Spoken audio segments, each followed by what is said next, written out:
Real Virginia is proudly produced by the Virginia Farm Bureau Federation. Since 1926, Farm Bureau has been working to preserve Virginia farms and our rural heritage. Visit our website at vafarmbureau.org.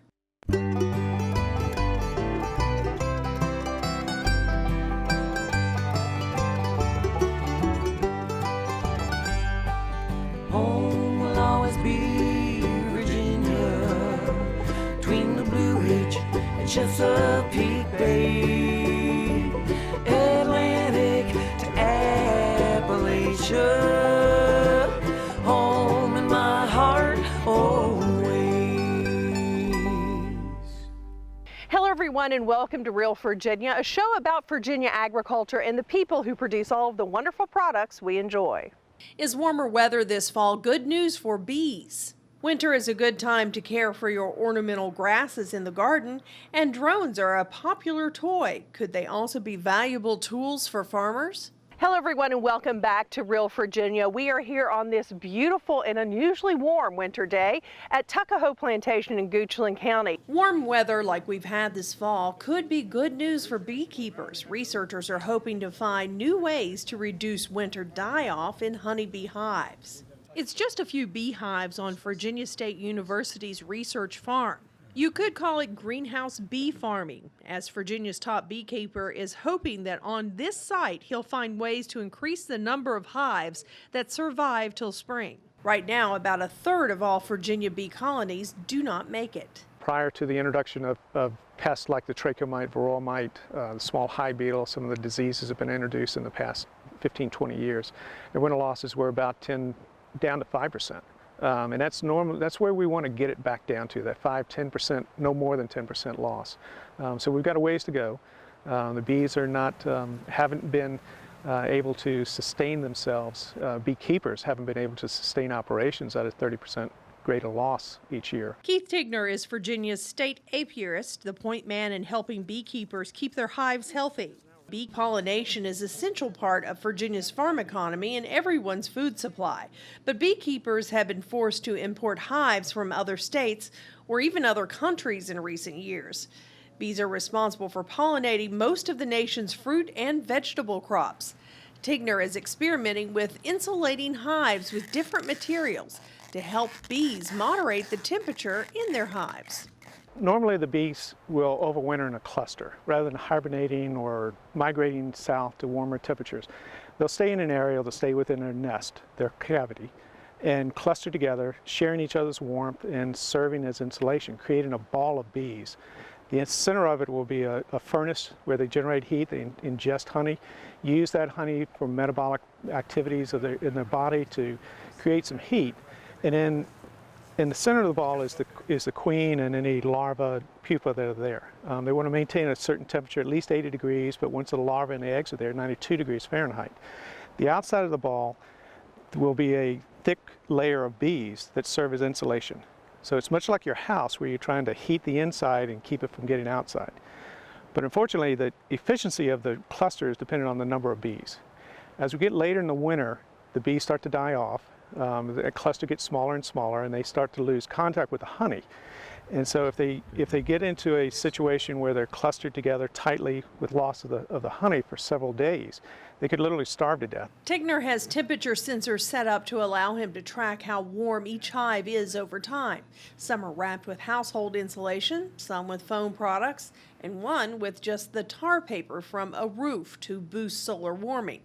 But one of his best prospects so far is a high tunnel.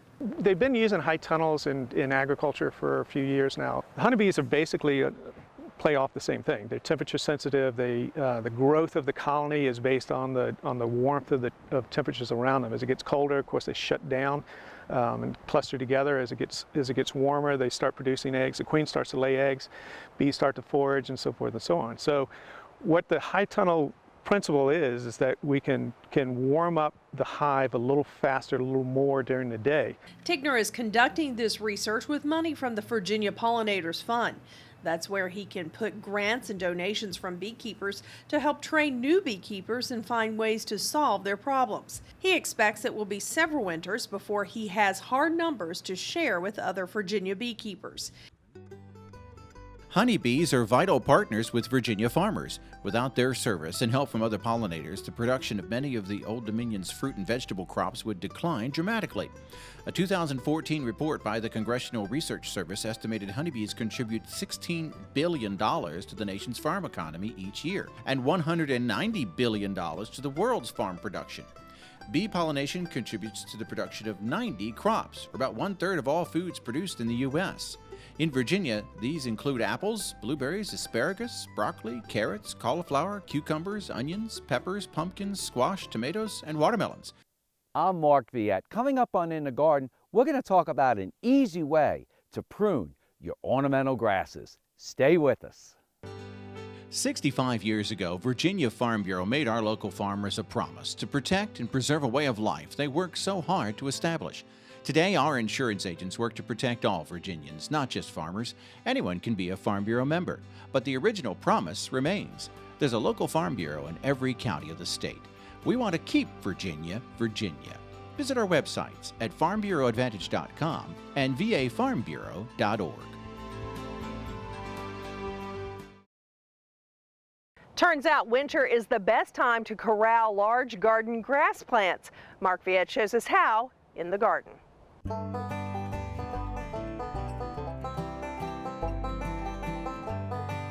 Many of us have ornamental grasses in our garden, and the types of grasses I'm talking about are ones that are deciduous. These are the types that completely die back to the ground. I'm not talking about the pampas grass that sometimes you see along the coast or beach areas and other areas that stay green all winter.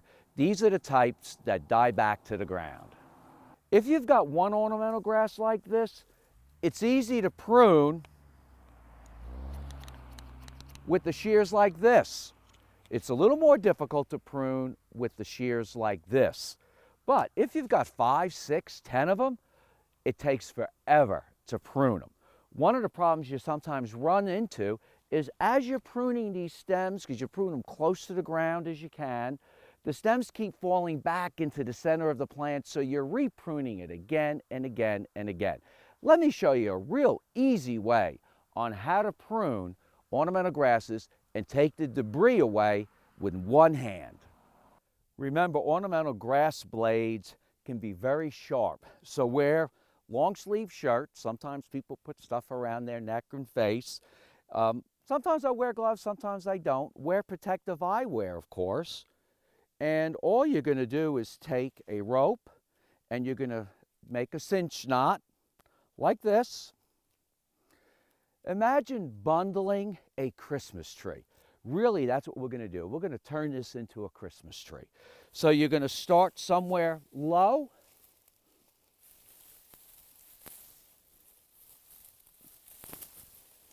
And then you're going to walk around. Sometimes 2 people make it work better.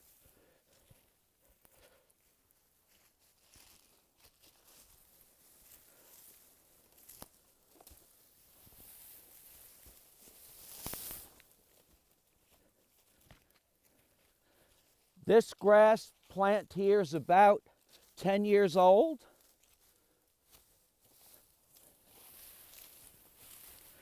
And then you're going to take your cinch knot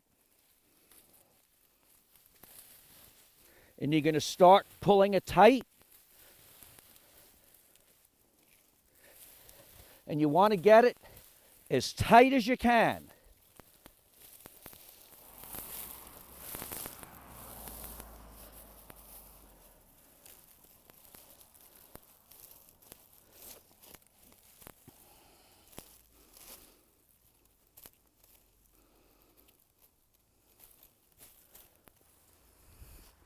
And now the fun starts. Imagine how long it's going to take if I had to use this. It's going to take forever. This would take longer. So I'm going to use this.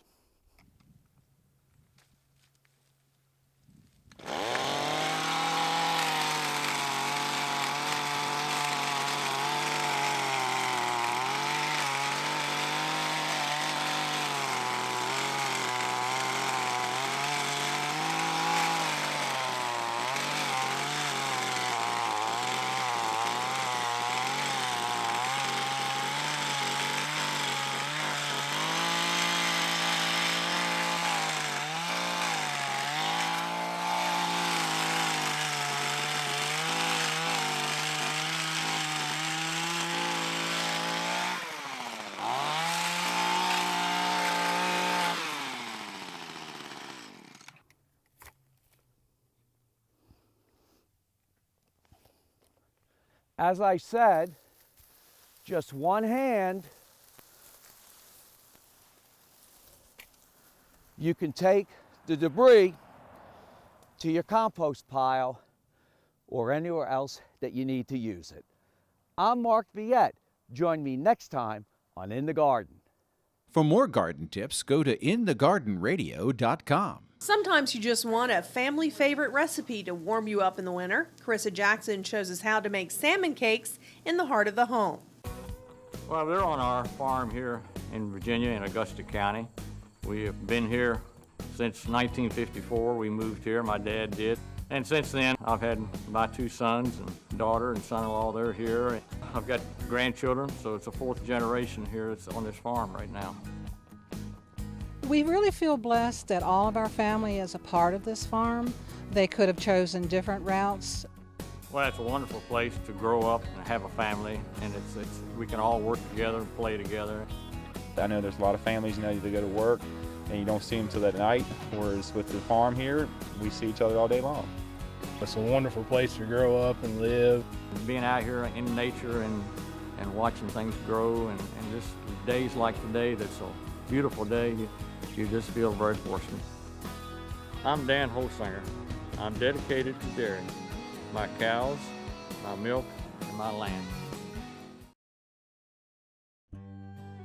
Raising commercial seafood inland is just one part of Virginia's $55 million aquaculture industry. While shellfish production is probably the best known aspect of aquaculture, dozens of Virginia farmers are raising tilapia, hybrid striped bass, and catfish in ponds. There are several trout farm operators in the mountains of Virginia, and one of the nation's largest indoor fish facilities is in Martinsville. Researchers at both Virginia State University and Virginia Tech support fish farmers through various research projects, and with growing pressure to expand commercial salmon production, Virginia is well positioned.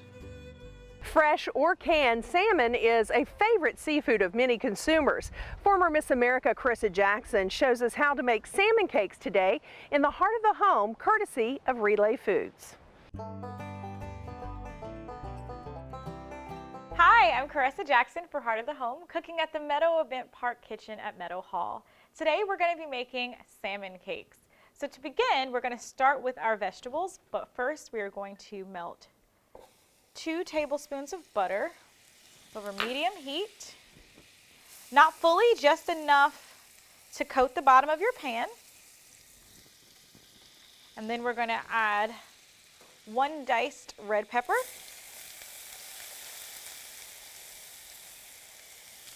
1 diced red onion, and 3 stalks of chopped celery. We're going to cook this mixture for about 2 or 3 minutes or until our vegetables are tender. It has a wonderful aroma. Being that we're going to use this mixture for our crab cakes to infuse a little bit more flavor, we're going to add some salt and pepper to taste.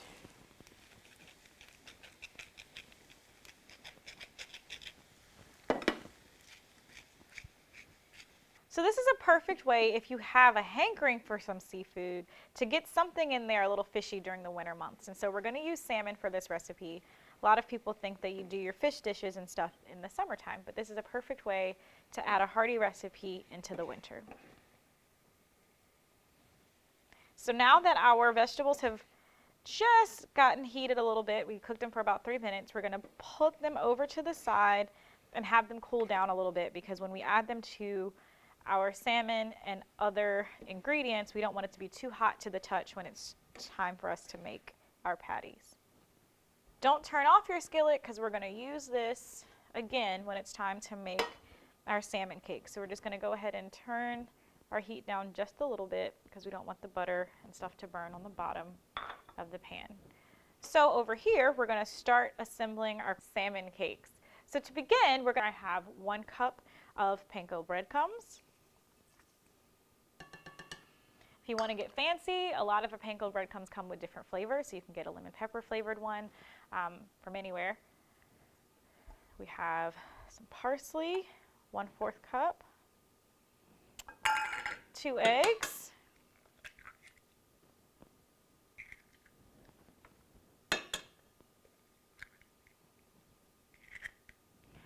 One tablespoon of Todd's Dirt seafood seasoning, or you can use Obey.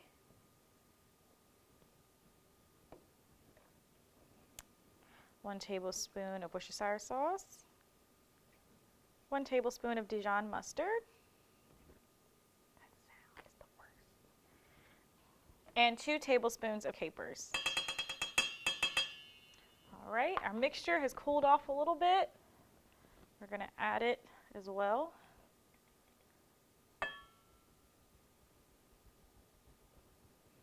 And here comes the messy part. We're going to start to mix. Eventually, we're going to have to get our hands dirty. We got all of our ingredients for this recipe from our friends at Relay Foods. And there is enough ingredients in here for us to make about 12 salmon cakes. I started off with 2 cans of salmon. Depending on how it comes, sometimes the salmon that comes out of the cans is a little bit thicker, so you can go ahead and mince it up with using your fork. It flakes right apart. It's really easy. All right. Once all of our ingredients have been evenly distributed, we're going to take 2 tablespoons of olive oil, add it to the bottom of our pan, and we can start to form those patties.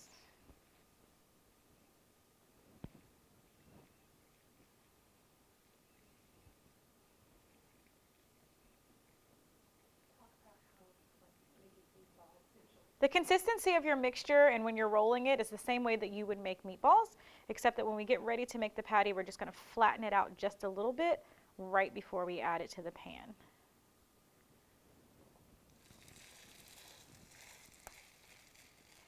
We're going to cook it about 5 minutes on each side.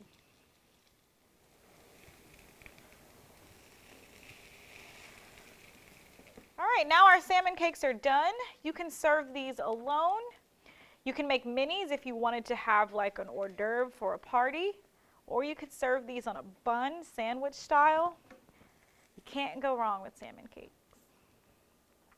So here you have it, salmon cakes. I'm Caressa Jackson for Heart of the Home. Come and get it.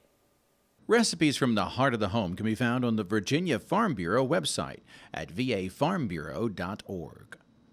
Visit the Virginia farm that produced an American legend. See the birthplace of 1973 Triple Crown champion Secretariat, now a Virginia Historic Landmark, at Meadow Event Park.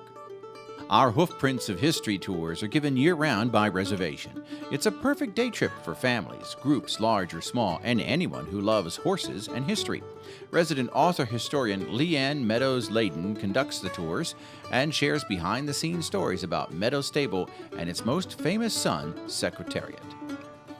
Meadow Event Park also hosts the annual Secretariat Birthday Celebration at the Virginia Horse Festival each spring. Visit Secretariat's birthplace at Meadow Event Park. Our vacation in a Virginia state park was a wonderful idea. The lodge is beautiful and it has so much room. The park staff are super helpful, and the kids are having such a great time. We're learning all about Virginia's history, and Mark and I even have time for just the 2 of us.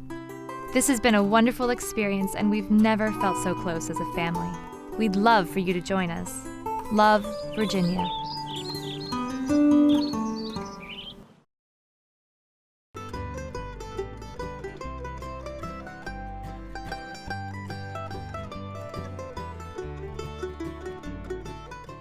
Drones were a popular gift this past holiday season, but as Norm Hyde tells us, what used to be just thought of as a toy could be a valuable tool for farmers. Farmers have been interested in using drones to evaluate their fields for several years. And researchers at Virginia Tech and other ag schools have done a lot of work needed to allow growers to interpret all the information that can be gathered from the air. These are definitely not hobby drones from a toy store. They can shoot images in different spectrum bands or infrared to analyze crop conditions. Let's say we know you have a large field and we know that there is an infestation, a bug infestation, in only a part of it. All right, I can fly over, I can identify that part, then I can identify that part to within inches. So you can go over and spray that within inches or feet to make sure you've contained the entirety of it. And that's all you have to spray. You don't need to go out and bomb your whole field. You can only go out and spray a part of it. Darrell Jenkins spoke to Virginia Farm Bureau Federation members at their annual meeting. An American Farm Bureau Federation study recently estimated American farmers could see an increased profit of $10 an acre if they used a drone for crop analysis. Would that hold true in Virginia? Jenkins says that all depends. My assumption is that a very small farmer who is raising hay, which is a low-value crop and gets 2 or 3 crops a year depending on the weather, I doubt they'll ever have need for a drone in their applications. With grapes, we have drones that are small enough that you can fly over and do your spraying on them and things like that already. So there's a lot of applications in Virginia for drone usage. Jenkins says there are still a lot of unanswered questions regarding drone use. Will a license be required? Will anyone be allowed to fly anywhere, or will there be areas set aside for drone use? What about privacy questions? While the Federal Aviation Administration has just announced all drones need to be registered with that agency, it will be up to individual states or even local governments to set privacy limits. So it's really kind of states will take the lead in that. I think those of us who are very interested in commercial usage of drones have to become interested in privacy issues, certainly in policing ourselves to make sure that anybody who's using a commercial drone would never violate anybody's privacy. Trey Davis with the Virginia Farm Bureau says the state already has laws on the books regulating who can fly a drone over private property and for what purpose. I think part of the issue that we're going to be looking at moving forward is to make sure that if there is a governmental agency using a drone to fly over a farm, to fly over a forest, to fly over privately owned land, that the regulations are in effect, that you have to have the landowner's permission, and we've worked on some legislation at the General Assembly to make sure that's the case moving forward. Davis says farmers take their privacy rights very seriously, and the law's not yet clear who would own a drone if it fell on private property. So it's always best to ask permission first. And let's say you get a drone for Christmas or go pick one up on the store, pick one up from the store. Folks need to be very careful and be mindful that Virginia is not one giant state park, and there's a very good chance that wherever you're flying it is going to be over private property. Jenkins says some regulation and guidance from the FAA is needed, but he expects private industry to also have a major role in policing commercial drone operators. In this case, I think what's going to be pushing all of this are insurance companies, because insurers will have a big stake in this, and they're going to want to make sure that the users of a drone, that they've had some training, that they're responsible, that they are a good insurance risk. And when you have some training and you have some certification behind you, that is a stamp of approval that you know what you're doing. Jenkins says flying a drone is easy. Anyone can learn to do it in a day or less. Ironically, it could take much longer for a commercial drone operator to be registered with the FAA, get a license, and be certified. But those are all things he believes are needed to allow the fledgling industry to take off for farmers. In Norfolk, Virginia, I'm Norm Hyde reporting. That's going to do it for this edition of Real Virginia. We're so glad you could join us to celebrate the bounty Virginia has to offer, whether it's in your home, your garden, or your landscape. We're proud to say that this is Real Virginia. So for everyone from the Virginia Farm Bureau, thanks for watching. Make it a good week.